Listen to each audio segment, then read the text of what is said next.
भारतीय जनता पक्षामध्ये प्रवेश केला म्हणून करता आपण सगळ्यांनी मिळून आमचा सत्कार करण्याचं आयोजन आबा असतील, जाधव सर असतील, अन्य सहकारी असतील, गडेकर आमचा कुठे गेला, डॉक्टर गडेकर असेल, या सगळ्यांनी केला आणि आपल्या सगळ्यांच्या उपस्थितीत आपल्या सगळ्यांच्या सहकार्यानं हा सत्कार केला. त्याबद्दल मी पहिल्यांदा भारतीय जनता पक्षाच्या आमच्या सगळ्या सहकाऱ्यांच्या वतीनं संयोजकाचा मनपूर्वक आभार मानतो. भारतीय इथं सगळ्या अनेक वक्त्यांनी भाषणं केली. यशवंत तात्यानं आपलं मनोगत व्यक्त करत असताना आपल्या भावना व्यक्त केल्या. या तालुक्याची वस्तुस्थिती मांडण्याचा प्रयत्न केला. मी इथं अधिक आपल्याशी बोलावा अशातला भाग नाहीये, परंतु भारतीय जनता पक्षामध्ये जाण्यापाठीमागं आम्ही कुठला हेतू ठेवून गेलेलो नाहीये. जाण्याचा हेतू हाच की गेल्या 14-15 वर्षापासून जर आपण बघितलं तर देश कसा प्रगतीवर चाललाय, महाराष्ट्राची कशी प्रगती होती हे आपण अनुभवतोय, आपण पाहतोय. देशाला भक्कम अशा प्रकारचं, सक्षम अशा प्रकारचं नेतृत्व देशाचे पंतप्रधान आदरणीय मोदी साहेबांच्या रूपानं आपल्याला बघायला मिळालं. भारत हा आता चौथ्या क्रमांकावर जगाच्या प्रगतीच्या स्पर्धेमध्ये आज जाऊन बसलाय. भारताची जगामध्ये प्रतिमा उंचवण्याचं काम केलंय. भारताला प्रगत देश करण्याचं काम गेल्या 11-12 वर्षामध्ये भारतीय जनता पक्षाच्या नेतृत्वानं आपल्याला केला बघायला मिळतं. मग अनेक आपल्या डोळ्यासमोर बसतील अशा प्रकारची कामं आपल्याला बघायला मिळतील. भारतामध्ये पहिल्यांदा आपण सगळ्यांनी डोक्यातून हे काढलं पाहिजे की काही विरोधक हा जातीवादी पक्ष आहे, हा जातीचं राजकारण करतो, अशा प्रकारचे बाळासाहेब पाटील टीका टिप्पणी करतात. तो त्यांचा राजकारणाचा भाग असेल. परंतु भारतीय जनता पक्ष हा पहिल्यांदा राष्ट्र, बरोबर का बाळासाहेब पाटील, पहिल्यांदा राष्ट्र काय भूमी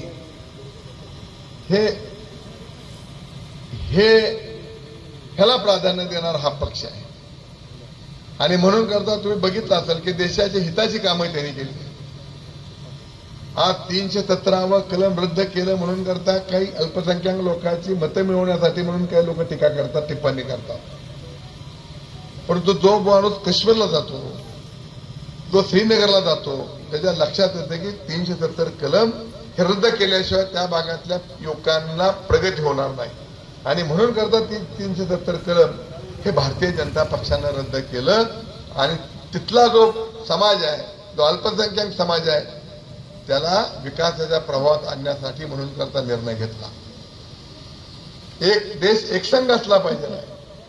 एका बाजूला आपण एकसंघ देश आहे म्हणतो आणि काश्मीरमध्ये मात्र 2 झेंडे लागायचे. एक काश्मीरचा झेंडा लागायचा आणि एक भारताचा झेंडा लागायचा. तिथं 2 राष्ट्रगीतं व्हायची.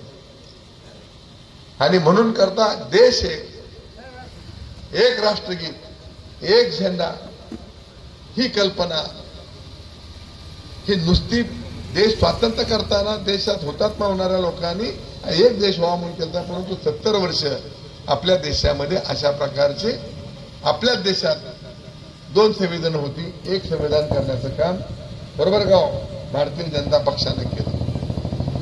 आज जर आपण बघितलं तर आपल्या महाराष्ट्रापुरतं, आपल्या भागापुरतं बघा तुम्ही की कुठूनही ग्रामीण भागातल्या लोकांना 25 किलोमीटरच्या आत 4 लेनचा रस्ता बघायला मिळतो. आपल्याला महाराष्ट्रामधल्या कुठल्याही ग्रामीण भागातल्या लोकांना दळणवळणाची सुविधा झाल्याशिवाय देशाची प्रगती होत नसते. आता आपण म्हणाल आपले लोक रस्ता करून आमचं काय भागलं. सरकारचं जे काम असतं ते करण्याचं काम भारतीय जनता पक्षाने केलं आणि म्हणून करतात सगळीकडे 4 लेन रस्ते. आपल्याला 4 लेन पहिल्यांदा केला आपण पुणे मुंबई महाराष्ट्रामध्ये. भारतामध्ये पहिल्यांदा आग्रा ते दिल्ली रस्ता झाला 4 लेनचा. आज कुठेही 4 लेन केले. आज विद्युतीकरणाची रेल्वे केली. वंदे भारत सारखी अतिवेगवान रेल्वे, मेट्रो सारखी अतिवेगवान रेल्वे भारतामध्ये आणण्याचं काम कुणी केलं? हे मध्यवर्ती सरकारने केलं, केंद्राच्या सरकारने केलं. तुम्ही म्हणणार आमच्या गावाला रेल्वे स्टेशन नाही, आम्हाला काय देत आहे? हे तुमच्यासाठी म्हणून नव्हे, हे देशासाठी म्हणून केलं. त्यात काही लोकांना फायदा झाला तर काय नसेल, पण देश प्रगत न्यायचा म्हणलं या सगळ्या मूलभूत सुविधा कराव्या लागतात. हे करण्याचं काम केलं. हेच केलं नाही तर प्रत्येक शेतकऱ्याला सुद्धा आता पैसे येत आहेत. 2,000 रुपये येतात ना, मोदी पैसे म्हणतात त्याला नाव काय? जनधन योजनेतले पैसे असतील बरोबर. PM फंड मधले पैसे आता म्हणजे नुसतं इन्फ्रास्ट्रक्चरच केलं नाही तर या देशातला शेतकरी देशातल्या शेतकऱ्याला दर महिन्याला 2,000 रुपये देण्याचं काम करून 2,000 आपलं काय होतंय म्हणतात. काय भागत नाही होतं का नाही नाही, त्यांची त्याच्या पाठीमागची भावना आपण समजली पाहिजे. हे देत असताना त्यांनी काय कुठे जातीवाद केला का? 2,000 रुपये देताना ज्यांनी आम्हाला भाजपला मतदान केलंय त्यांनाच आम्हाला मत टाका द्या असं काय केलंय का? काय हिंदूंना द्या अदर लोकांना देऊ नका असं काय केलंय का? केवळ आणि केवळ जसं मोहोळ तालुक्यामध्ये मला टीका करणारी माणसं आहे तशी टीका करणारी माणसं वेगळ्या प्रकारचं भांडवल करतात आणि म्हणून हे आपण लक्षात घेतलं पाहिजे. आज महाराष्ट्रामध्ये किती प्रगती केली. महाराष्ट्रामध्ये लाडकी बहीण सारखी योजना ही प्रत्येक बहिणीला पैसे देण्याचं काम हे देवाभाऊने केलं, देवेंद्र फडणवीसने केलेलं आहे. देवेंद्र फडणवीस साहेबांचं काम हे कदाचित आपलं जर आपल्या गावाला जे पाणी आलं या भागातल्या 10 गावाला जे पाणी उघातलेलं आहे हे जर सगळं श्रेय जातं ह्या देशाची आत्ताचे मुख्यमंत्री देवेंद्र फडणवीस साहेबांना. कदाचित आपण म्हणाल की त्या पक्षात गेलाय म्हणून म्हणतोय, नाहीये. या राज्यामध्ये पिढीनं पाणी आणायचं, बंद नलिकेनं पाणी आणायचं ही धोरण गुजरात नंतर जर देशात कोणी स्वीकारलं असेल तर महाराष्ट्रानं स्वीकारलं आणि ते धोरण स्वीकारल्यामुळं पाणी उपलब्ध झालं आणि ते पाणी उपलब्ध झालं म्हणून करता या 10 गावाची पाण्याची योजना आपल्याला मंजूर करता आली. ही आपल्याला ही पिढीन व्हावं म्हणून करता सगळ्यात जास्त अग्रेसिव्ह कोण होते तर देवाभाऊ होते, देवेंद्र फडणवीस होते. याचं कारण असं गुजरातमध्ये योजना आहे, महाराष्ट्रामध्ये ह्याला प्रखर विरोध अधिकाऱ्यांचा होता. 35% जादा खर्च जातो. आता जे आपण कॅनलनं पाणी देतो, फ्लडनं पाणी देतो त्याच्यापेक्षा 35% खर्च जादा होतो अशा प्रकारचं अधिकाऱ्यांचं म्हणणं होतं आणि म्हणून ही इनफिजिबल योजना अशा प्रकारचा सूर हा राज्यातल्या अधिकाऱ्याचा होता. परंतु देवेंद्र फडणवीस साहेबांनी सांगितलं की खर्च किती होतोय याच्यापेक्षा जिथं पाणीच कधी मिळणार नाही तिथं मला पाणी न्यायचं आहे. हे खर्च कमी का जास्त ही काय माझा स्वतःचा घरचा प्रपंच मी करत नाही, मी राज्याचा प्रपंच करतोय. तिथं खर्चाला मागे पुढे मी पाहणार नाही आणि म्हणून पिढीन त्यांनी केलं. बंद नलिकेद्वारे पाण्याचं धोरण स्वीकारलं म्हणून आपल्याकडे आज पाणी आलं. दुसरं धोरण त्यांचं आहे नद्या जोडा. ही नद्या जोडा ही योजना विश्वेश्वरैया आणि त्यावेळेला पंडित जवाहरलाल नेहरू साहेबांना मांडली होती की जे वाहून पाणी जातं, समुद्राला पाणी जातं, पूर येतो ती तुम्ही डायव्हर्ट करा. परंतु त्याला 70 वर्षानंतर आता मोदी साहेबांनीच त्याला आता म्हणजे ती योजना पुन्हा चालू करण्याचा प्रयत्न केला आणि म्हणून आपल्याकडे गोदावरीमध्ये जे गुजरातमध्ये पाणी जातं समुद्राला ते आणण्याचं काम केलंय. विदर्भामध्ये जे विदर्भामधल्या नद्या जोडण्याचं काम केलं. तर आपल्या इकडचे सुद्धा जोड्या जोडण्याचं काम जे 2000 साली कृष्णा भीमा जलसिंचन योजना होती ती गेली 25 वर्ष बासनात गुंडाळली होती. ती 6 जिल्ह्याला वर्धा अशा प्रकारची योजना आहे. ती योजना सुद्धा आता पुन्हा ह्या देवाभाऊच्या सरकारनं पुन्हा ते पुनर्जीवित करून ते सुद्धा करण्याचा प्रयत्न हे सरकार करतंय. आणि म्हणून करता ही जातीवादी पक्ष नाहीये, ही काम करणारी माणसं आहे. हे लक्षात आल्यामुळंच मी यशवंत तात्यांनी, बबन दादांनी आणि आणखीन काय कार्यकर्त्यांनी निर्णय घेतला आणि भारतीय जनता पक्षामध्ये जाण्याचा निर्णय घेतला. तो आमच्या स्वार्थासाठी नाही, तर जे काम करणारी माणसं आहेत, जे समाजासाठी काम करणारी माणसं आहेत, आपल्या भागाच्या विकासाला मदत करणारी माणसं आहेत, त्यांच्या बरोबर जायचं म्हणून करता आम्ही निर्णय घेतला. आणि मी अभिमानानं सांगेन की मोहोळ तालुक्यातली जेवढी आमच्या विचाराची माणसं आहेत, बाबुराव अण्णा पाटलांच्या विचाराची माणसं आहेत, शहाजीराव पाटील, संभाजीराव महाराजांच्या विचाराची जी काँग्रेस विचाराची माणसं होती, ती सुद्धा सगळी माणसं एक ना एक कार्यकर्ता हा कुठल्याही प्रकारची चर्चा न करता ते आनंदानं उत्स्फूर्तपणे आमच्या बरोबर, आमच्या पाठीमागे, आमचा पाठीराखा म्हणून करता भारतीय जनता पक्षामध्ये या ठिकाणी आला. त्याबद्दल त्यांचंही मी पहिल्याच सभेत या ठिकाणी मनपूर्वक आभार मानतो. अधिक या ठिकाणी बोलणार नाही. पाण्याची योजना यशवंताच्याने आणली. त्यांनी गेल्या वर्षात दसरा त्यांनी खाल्ला नव्हता, पण ती पाण्याची योजना मंजूर करण्यासाठी थांबली होती. आज सोलापूर मोहोळ तालुक्यात शहाजीराव पाटील, संभाजी महाराज, बाबुराव पाटलापासून एक सुसंस्कृत अशा प्रकारचा तालुका म्हणून करता या तालुक्याला संबोधलं जायचं. एक सुसंस्कृत राजकारण सीमित करायचं आणि समाजकारण म्हणून करता काम करत ही परंपरा या मोहोळ तालुक्याची. हे गेली 2 पिढ्याची, 3 पिढ्यांची. आपण तर शहाजीराव पाटलांना जवळनं बघितलेलं आहे, बाबुराव पाटलांना जवळनं बघितलेलं आहे, यार्डे मालकांना जवळनं बघितलेलं आहे, मनोहर बोरना जवळनं बघितलेलं आहे. परंतु अलीकडच्या काळामध्ये सगळे समीकरण बदलली. केवळ आपण काही राजन पाटील तर बोलला तर ते गृहीत धरता की बरोबर असेल आणि आपलं मत तयार करता. ह्याच्यामुळे या तालुक्यातील सगळी सगळे समीकरणच बदलून गेली. आज विकासावर म्हणून विकास करून मत मागणारी माणसं नाहीत आणि आपणही विकास करतोय का नाही हे बघता कर्मणूक होती म्हणून करता आपण टाळ्या वाजून मतं देतोय. ह्या प्रोचेला खतपाणी घालतो. आणि म्हणून आज मोहोळ तालुका, जसं मला वाटतं आमच्या मदन पाटलांनी सांगितलं, 20-25 वर्ष मागे गेला असेल. 6,000-5,000 कोटीला तालुका विकासाला मोकलेला.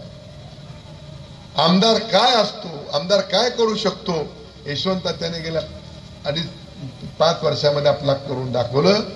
पण दुर्दैवानं आपण सगळेजण त्यांच्या कामाचं मूल्यांकन करू शकलो नाही.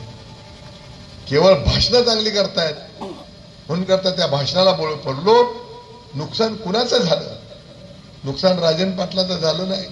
मला 2 बॉडीगार्डची कमिटी काय तसली कमिटी मिळाली आहे. माझं काय नुकसान झालं नाही. यशवंत त्यांनी 1,000-2,000 कोटीची कामं यंदा आमदारकीचं काम नाही म्हणून करता रेल्वे बिल्वे तिकडनं मिळवले. नुकसान आपलं झालं, आपल्या तालुक्यात झालं. आपल्या तालुका विकासापासून मागे गेला. डॉक्टर बाबासाहेब आंबेडकरांनी मताचा जो अधिकार दिला आहे, तो मताचा अधिकार आहे. योग्य व्यक्ती बघून मत टाकायचं. तुमच्या मतावर जो उमेदवार येणार आहे तो माझं मत दिल्यानंतर तो किती माझ्या तालुक्याची प्रगती करू शकतो, माझ्या भागाची प्रगती करू शकतो, हे आपण मनात ठरवायचं. मग मत द्यायचं. याच्यासाठी डॉक्टर बाबासाहेब आंबेडकरांना आपला मताचा अधिकार दिला.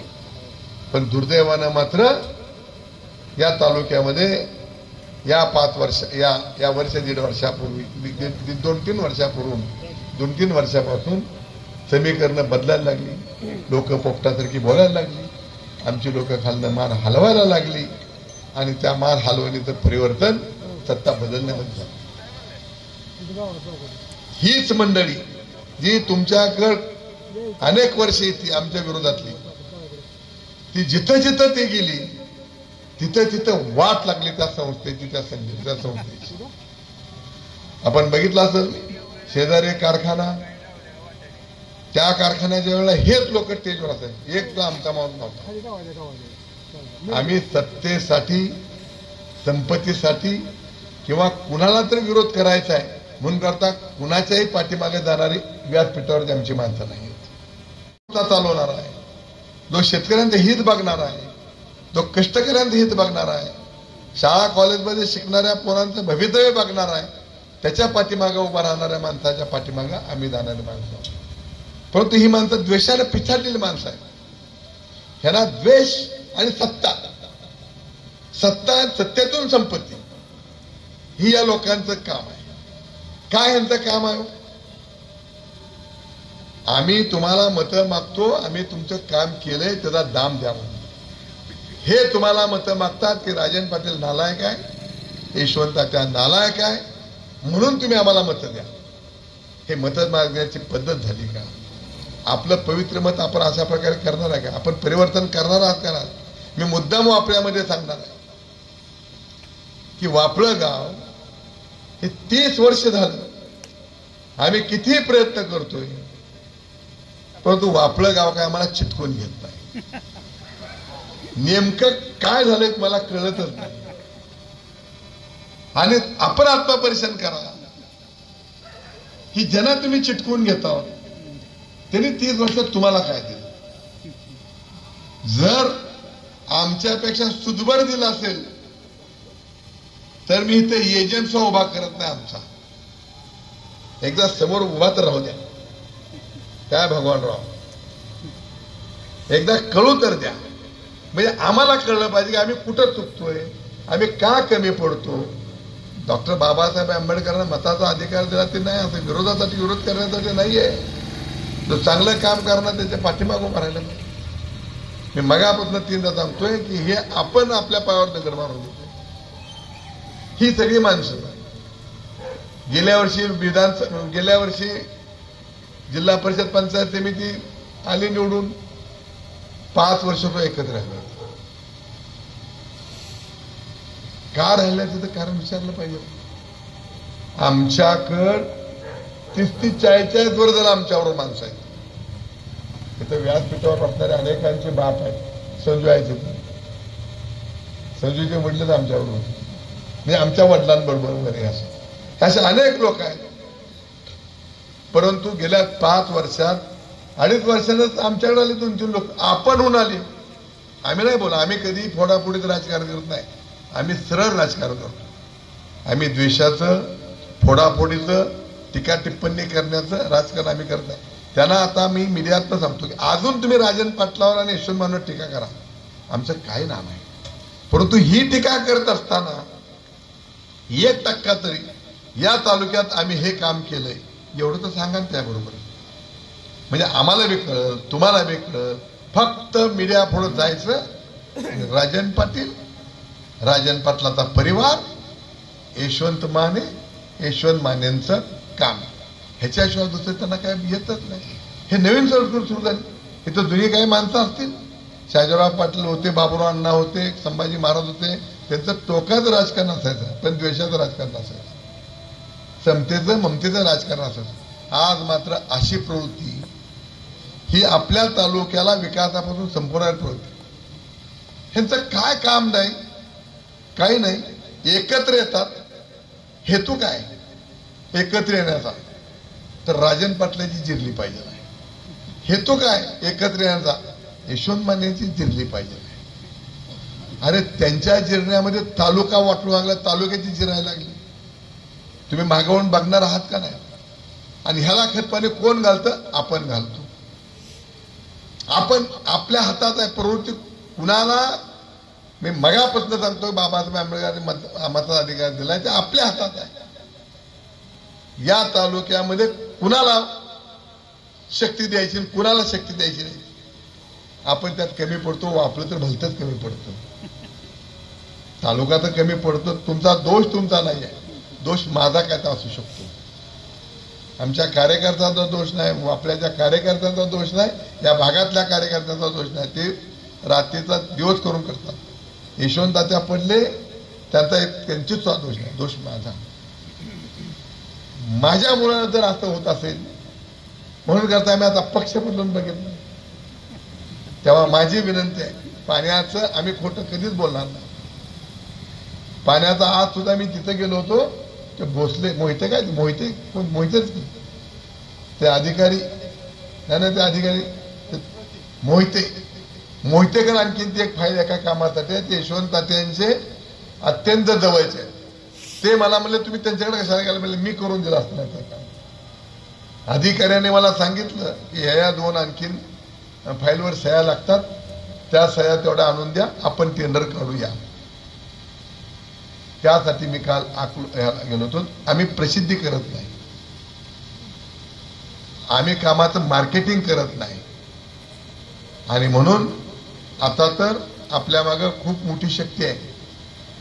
देवाभाऊ सारखा मी राजकारणामध्ये फार जुना माणूस नाही, परंतु जुन्या माणसाला कोणाला दुरून कोणाला जवळून बघण्याचा मला योग आलेला आहे. मी वसंतदादा पाटलांना बघितलेला आहे, जिल्हा बँकेचा डायरेक्ट होतो 85, 95, 95, 96 साली 85, 86. यशवंतराव चव्हाण साहेबांना मी लहान असताना पाहिलेलं आहे, पण मी लहानपणी पुस्तकं वाचायची सवय होती, त्यामुळे कृष्णा काक वगैरे अशी पुस्तकं त्यांची मी बरीच वाचलेली आहेत. पवार साहेबांना तर त्यांच्या नेतृत्वाखाली कामच केलं संधी मिळाली. यांच्या नंतर जर महाराष्ट्राचा सगळा अभ्यास असणारा कोण नेता असेल तर ते राज्याचा मुख्यमंत्री देवेंद्र फडणवीस आहे. हे मी त्या पक्षात गेलोय म्हणून म्हणलो नाही, तर 4 वर्षापूर्वी मी त्यांना भेटलो होतो यांच्या बरोबरच. मी नागपूरला 2022ला त्यांना भेटलो होतो. त्यावेळेला मी तोंडावर सांगितलं होतं त्यांना, बरोबर आहे का नाही, तुम्ही आहे त्या साक्षीदार. 5-7 आमदार होते. मी म्हणलं मी समोर तुम्हाला स्तुती करायला आलो नाही, मला काय मागायचं नाही, परंतु आज बरोबर म्हणलो होतो ना मी तशा प्रकारे, कारण सगळ्या जिल्ह्यातल्या प्रत्येक तालुक्यातल्या 5 लोकांची नावं माहिती आहेत त्यांना, कुठल्या भागाला काय आवश्यकता आहे. जसं की पवार साहेबांना महाराष्ट्राची तब्येत माहिती होती, तशी आता देवाभाऊला महाराष्ट्राची तब्येत माहिती असणार नेतृत्व आहे. तरुण नेतृत्व आहे, उमद नेतृत्व आहे, अभ्यासू नेतृत्व आहे, हुशार नेतृत्व आहे. आणि म्हणून करता आपण भारतीय जनता पक्षामध्ये आपल्या आपल्या खुशीनं तिथं जाण्याचं काम केलंय. तेव्हा माझी तुम्हाला सगळ्याला विनंती आहे की आपण तालुक्यामध्ये आता हा तालुका हा जाती धर्म म्हणून करता नाही, तर विकासाचा तालुका आहे हे दाखवण्यासाठी येणाऱ्या निवडणुकीला आपल्या गावातून उमेदवार कोण देईल काय देईल, आता थोडं ह्या पक्ष बाळासाहेबांना जरा त्या पक्षात सगळी माहिती आहे, शिस्त आहे. आम्ही थोडी बेशिस्त असणारी माणसं आहोत, आम्हाला आता शिस्तीत वागावं लागेल. आमच्या सगळ्या सहकार्यात बेशिस्त वागायची सवय होती, त्यामुळे आता आम्हाला शिस्तीत वागावं लागेल. तेव्हा येणाऱ्या निवडणुकीला आता आमच्या संत भगवान सगळ्या लोकांनी सगळ्यांनी आज आम्हाला इथं बोलायला मिळवलं, नाही तर अलीकडे आम्हाला संधी बी कुठं मिळणार बोलायची. तेव्हा आपल्या सगळ्यांना विनंती आहे की आपली चूक झाली, मी तुमची चूक म्हणणार नाही, तुमची चूक झालेली नाही, तुमची दिशाभूल करण्याचं काम केलं नाही. आणि दिशाभूल ही माणसाची एकदा होत असते, पुन्हा दिशाभूल होत नसते. त्यामुळे मी मोहोळ मतदारसंघातल्या लोकांची चूक झाली म्हणणार नाही, तुमची दिशाभूल करण्याचं काम या ठिकाणी काही मंडळींनी केलं. परंतु आता सावध व्हा, ही सगळे माणसं आली की त्यांना विचारा की तुम्ही ज्या ज्या संस्थांच्या ज्या जिल्हा परिषद पंचायत समित्या किंवा संस्थांच्या निवडणुकीमध्ये मतं मागायला येत होता, त्या 5 वर्षात आमचं काय काय काम तुम्ही केलं. आज एक कसली मोठी संस्था, तुमचं गाव नाही त्याच्यामध्ये, पण खंडारी हाय, पापरी हाय, युवती हाय, ही गावं आहेत तिकडं, हीच माणसं सगळी होती. गावात शिवाजीराव बरोबर का नाही, हीच माणसं 15 वर्षे फिरत होती. राजन पटला असलाय, फलाना असलाय, नाही ह्यांना द्या, मग ह्यांचा त्याचा काय संबंध नाही. परंतु ही बी आहेत की आमची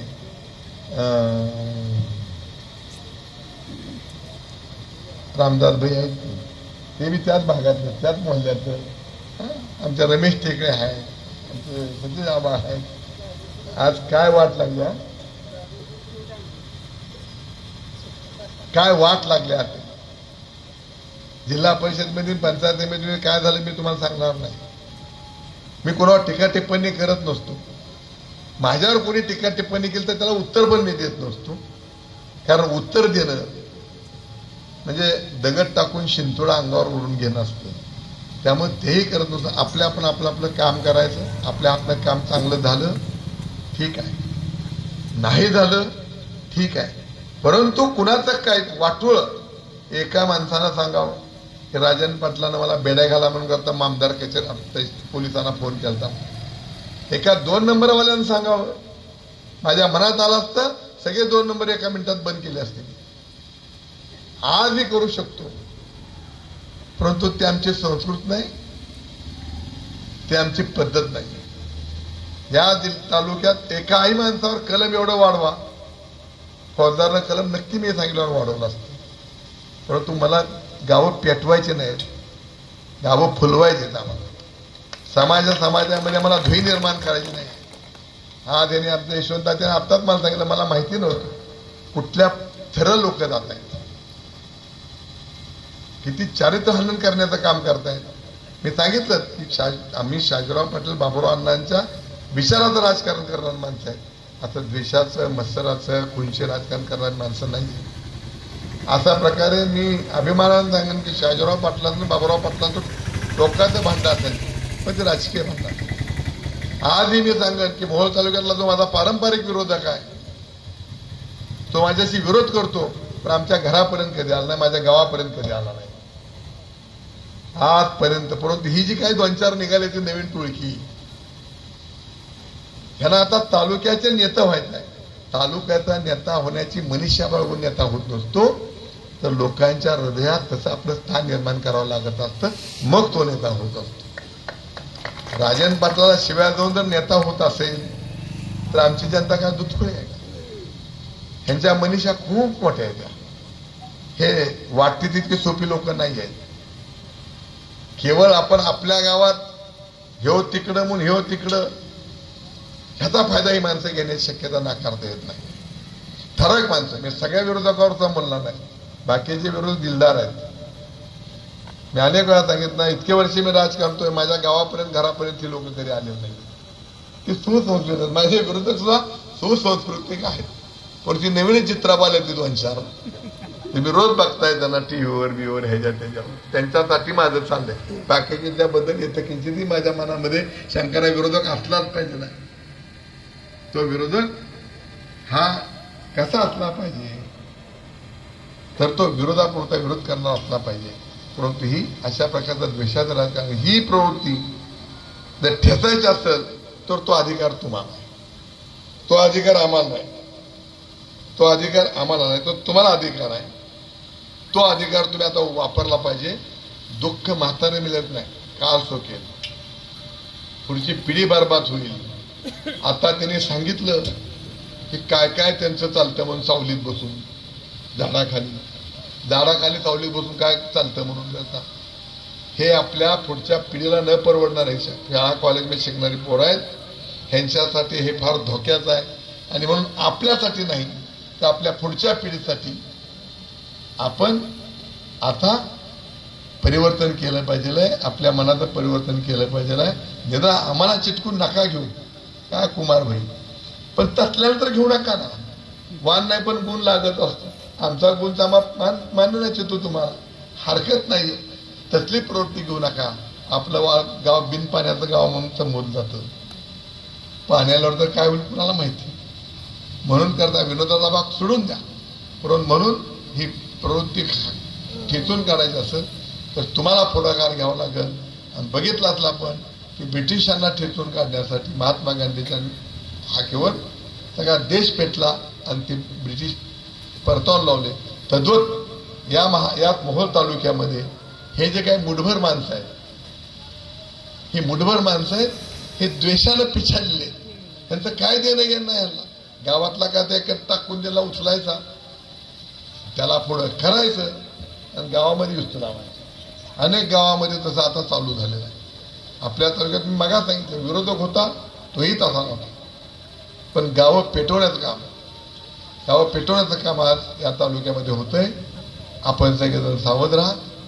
पुन्हा एकदा आता आपल्याला पुन्हा एकदा भारतीय जनता पक्षाचं कमल चिन्ह शेवटच्या घरापर्यंत पोहोचवायचं आहे.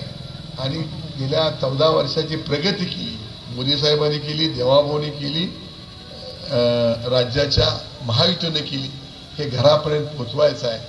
आणि पुन्हा एकदा या तालुक्यामध्ये जरी यशवंताचे आता आमदार नसले तरी आता ते मुख्यमंत्र्यांच्या खूप जवळ आहे.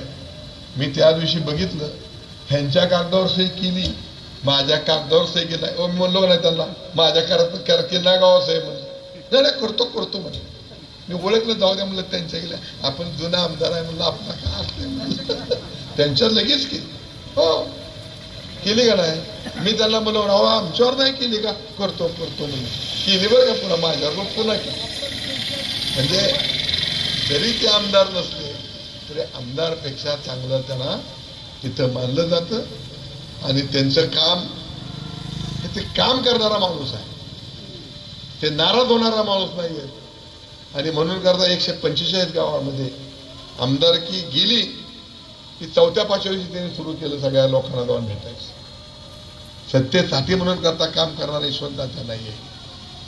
आणि यशवंत तात्याचा का प्रामाणिक कार्यकर्ता राजकारणात असला की कशाची चिंता नसते. मी सहज यशवंत तात्याला म्हणलं, तात्या 29ला बोलवलंय, घोड्यावर बसलोय की म्हणले मी. म्हणजे भारतीय जनता पक्षाच्या श्रेष्ठींना सुद्धा खात्री नव्हती यशवंत तात्या येतीलच म्हणून. आपल्या जिल्ह्यातले जे लोक होते माझ्याबरोबर ते चर्चा करायचे, ते म्हणायचे येतोय बघा हा तो घोटाळा होईल, ते कसं काय येतोय, काय यानं ताकद आहे. ज्या वेळेला तिथं दिसले तेव्हा लोकांनी श्वास सोडला, अरे बापरे. म्हणजे एवढे प्रामाणिक, एका बाजूला काय जातीचा ना पातीचा, ना गावचा ना शिवचा, ना काय त्यांना काय म्हणजे 10-5 कोटी रुपयाची इस्टेट दिली किंवा त्यांनी मला काय दिली, काय 2 पिढ्याचा आमचा संबंध काही नाही. 5 वर्षापूर्वी तुम्ही सगळ्यांनी त्याला मतदान दिलं म्हणून त्या मताला कायम एकनिष्ठ जायचं म्हणून करता यशवंत त्या भारतीय जनता पक्षामध्ये गेले. एका बाजूला अशी माणसं आपण सोडली आणि दुसऱ्या बाजूला आमच्या पाया पडून, स्वतः पाया पडून, मंडळी पाया पडून, सासरा पाया पडून सत्ता आमच्याकडे घेतली, आमच्यावर सुरू केलं. आणि ती जातीची नात्यातली पाहुणं म्हणजे हे कळलं बरं का, हे कळलं त्यांच्याबद्दल काय आपलं नाही. भाऊ बद्दल मला आधी आदर आहे. भाऊंच्या बद्दल माझ्या मनामध्ये आज यतकिंची ती शंका नाही, यतकिंची ती माझ्या मनामध्ये त्यांच्याबद्दल नाही.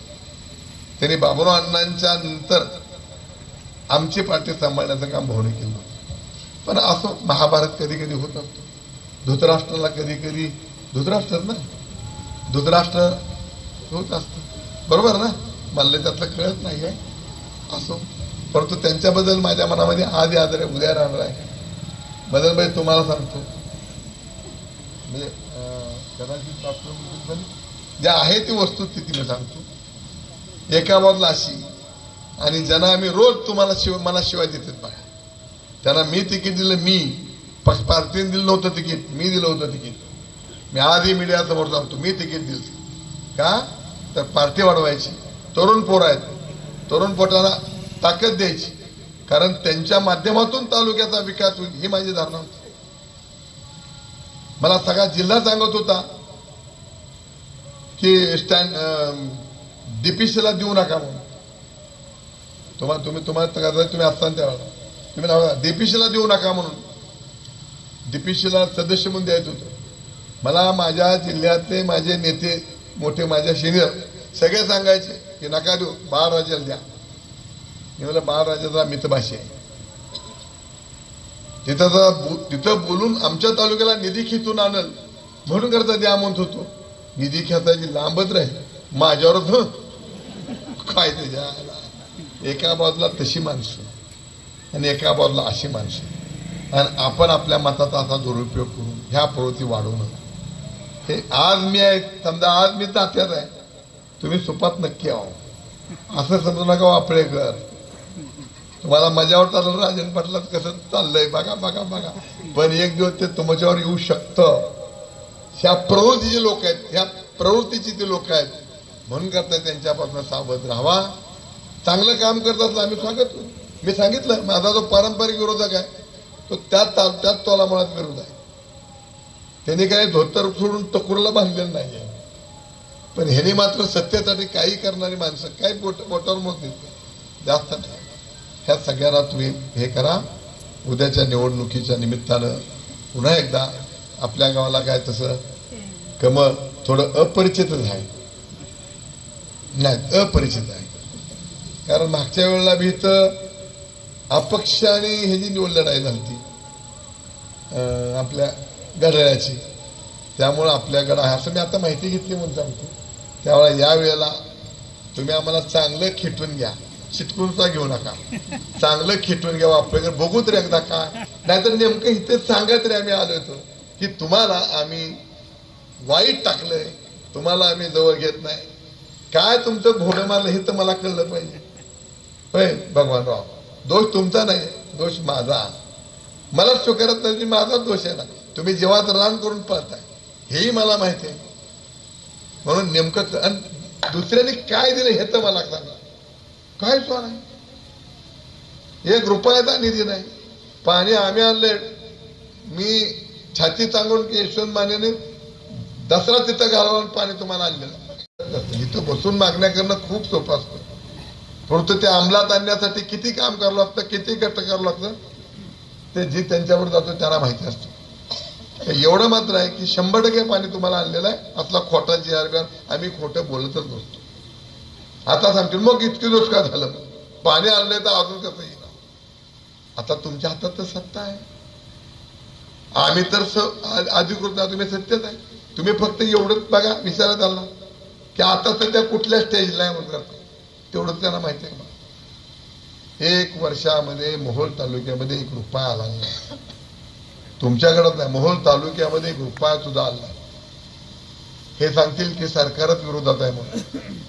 उद्याच्याला तुम्हाला रोज सरकारच्या बरोबर फोटो असते त्यांचे, असते ते नसते. मग कशाला ते फोटो आम्हाला व्हायरल करता. सगळ्या पक्षांच्या बरोबर फोटो, सर्व पक्ष. अरे तुमचं पूर्वी काँग्रेसचं गाव होतं, एक बाबुराव पाटलाचं गाव होतं, आता सर्व पक्षाबरोबर तुम्ही बी सर्व पक्ष घ्या. सत्ता नाही म्हणता, सगळ्या सत्ताबरोबर फोटो आहेत त्यांचे, 1 रुपया सुद्धा आणला नाही. आणि ह्या सगळ्या गोष्टीचा विचार आपण करावा. अधिक बोललोय की तुम्ही मला चिटकून घ्यावं म्हणून करता मी बोललोय. उद्याच्या निवडणुकीला पुढच्या वेळेलाही तुम्हाला सांगतो, मी भाजपमध्ये जाताना पहिली आत काय घातली, बाळासाहेब पटेल उमेदवार आमचा हे दिला पाहिजे म्हणून घातली का नाही. ह्यांच्या परस्पर आणि ह्यांना माहित नव्हतं ही यायचं ठरल्यावर मी म्हणलंय, आधी म्हणलं नाही म्हणलं आता जायला ही तू ठेवून आले बघा. आधी सांगितलं त्यांना ते येतो म्हणल्यावर मी म्हणलं आमची आत्या असणार. त्यामुळं आता जिल्हा परिषदेला जो आमचा उमेदवार असेल, पंचायत समितीला कोण उमेदवार असेल त्याला आपण कमळावरूनच असणार आहे. त्या तुम्ही प्रचंड मतानं विजय करण्यासाठी आम्हाला चांगलं चिटकून घ्या, गळाभेट करून घ्या, एवढीच विनंती तुम्हाला करतो आणि माझे 2 शब्द संपवतो. धन्यवाद.